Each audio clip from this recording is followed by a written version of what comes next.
Hi, my name is Shirley Wilson. I'm here to talk about Jacob, my son. So Jacob was a delightful young baby. He was quiet, he was content, he didn't complain about much. Having said that, Jacob was called socially awkward in high school. He was a little bit of an outcast. He struggled a bit, but yet he joined band and he excelled and he was very musical.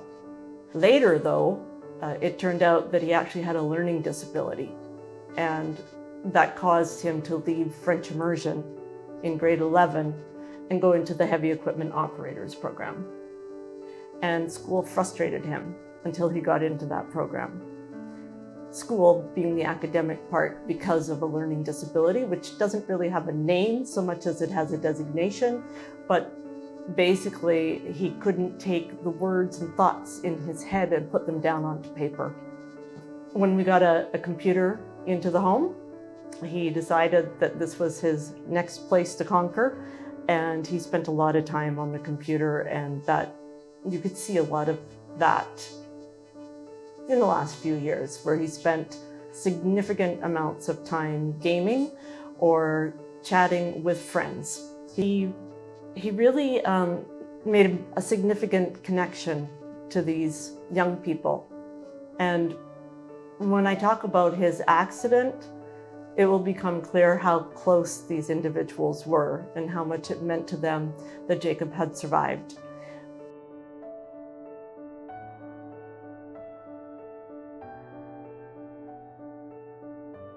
You head to 33433 Marshall Road. EHS is calling, not making it away. Head struck, completely run over, but not trapped. I need you and the next unit to get there to shut down the road. 16's on scene. 1653, can we get an update on the pedestrian? EHS is on scene, they're working on him right now. And 10, our victim's name is Jacob, that's all we know so far. Around 6:20, 6:25 in the morning of August 31st, two police arrived on my doorstep, hollering at me, because I'm on the third floor, and I woke up. I had taken a muscle relaxer the night before because I had been working really hard to get a project off the ground and off my plate, and pressed send around 11:30 at night. My husband had just gotten home, just wanted to crash, sleep in, and we were going to have a 4-day weekend. It was all good. Instead, there were two police officers outside my door. And I went down and I said, I knew it was about Jacob. I knew immediately it was about Jacob. And they came to tell me that he wasn't doing very well. They didn't expect him to make it, and they were going to take me to ARH.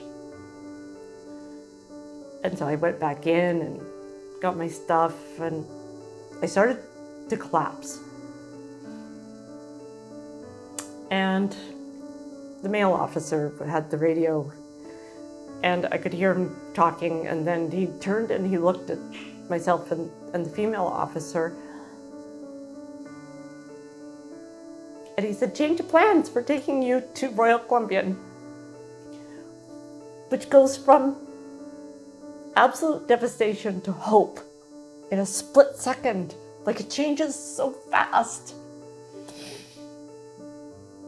And I really thought that Jacob had died. As a matter of fact, he had to be resuscitated 3 times, including on the airlift to Royal Columbian. So they drove me to the hospital. I was outside the sliding glass doors by 10 after 7. And I couldn't see him because there were so many doctors, so many tubes, machines, wires. So when we spoke to the psychiatrist in the hospital, we had a meeting close to, he was in the hospital for over 3 months. And the psychiatrist explained that because of the type of brain injury it was, and that he couldn't remember, he would develop psychosis, because he would always be trying to remember what happened. His body and his brain, it's a natural occurrence. And that it would, one day the psychosis would show up and then it would just be evident that there was psychosis. Turns out drugs complicate that. But there was a lot of things that happened that night. And it was no surprise to us when the nurse brought back the tox results and said that he had cocaine, methamphetamines, marijuana, alcohol in his tox screen.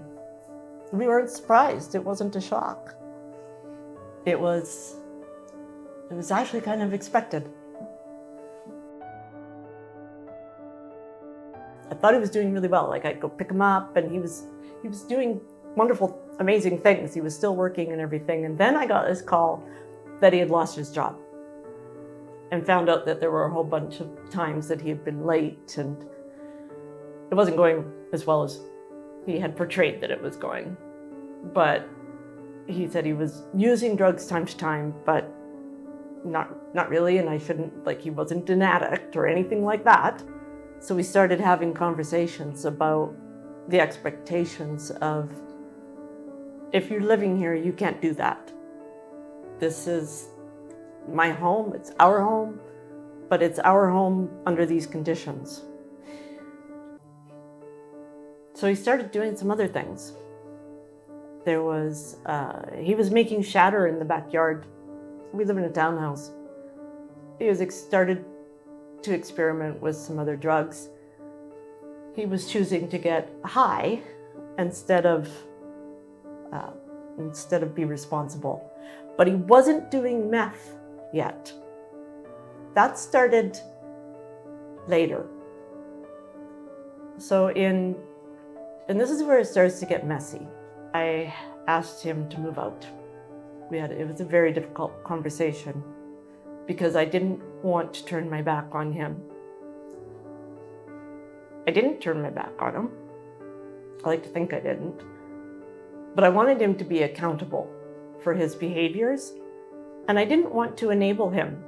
So he had already received some of his ICBC money, and he said, I want to go to some place that's really going to help me, Mom. He was going through states of psychosis. He was disappearing. He'd had a few phone calls where he just disappeared and said, I'm not coming back. And then he'd show up. We had him as a missing person 3 times, I think. The intersection where the Starbucks is, and I see my phone rings and I see the number and my gut says that's the APD. So I was very cautious when I answered that call. He's asking my name and did I have a son, Jacob Hunter Wilson.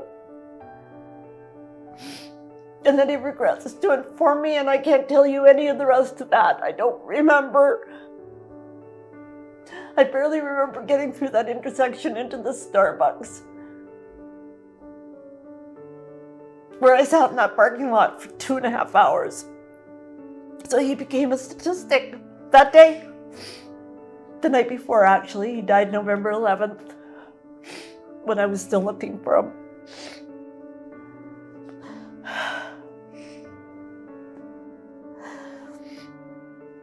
The healthcare system did little to help us. There wasn't much help. It's like they gave up.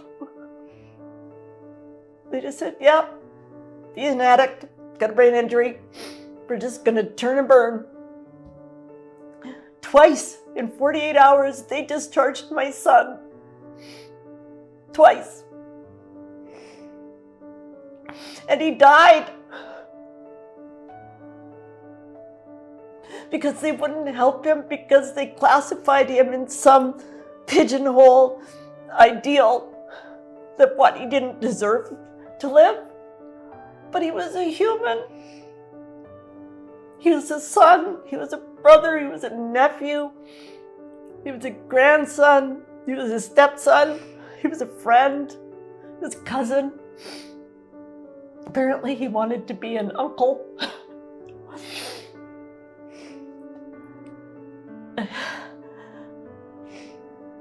In 2021, there were 2,232 deaths in British Columbia, and he's one of them. But he is not a number. Can't turn your back on your loved ones. They do need to be accountable, but you can't turn your back on them. And I feel like that's what happened with Jacob, is that society turned their back on him. And you're asking for help and there's nowhere to get it. Because the people that are supposed to do it don't. I miss him so badly. I miss his hugs. I miss his gentle nature, his macabre sense of humor. I miss having him around. Him being like the happiest when he's sitting at home eating dinner with family. He just needed to say family dinner and bang, he was there. He loved his food, he loved his family. I did everything I could to advocate for him. But I couldn't, in the end, I couldn't save him. Jacob's cause of death is overdose by fentanyl. There was fentanyl in his room. And there was meth in his room. But there was fentanyl. He went out and he got fentanyl on purpose. Because he was still trying to escape that pain, the voices in his head, the insecurity. There's a lot of talk out there with some changes coming from the government, decriminalization, some other things, safe supply. None of that would have helped my son. He wasn't a criminal, he wasn't selling, he wasn't dealing that I know of.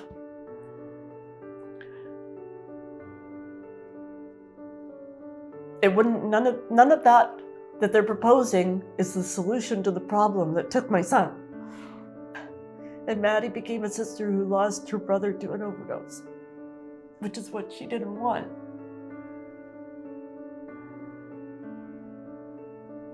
Wasn't supposed to happen.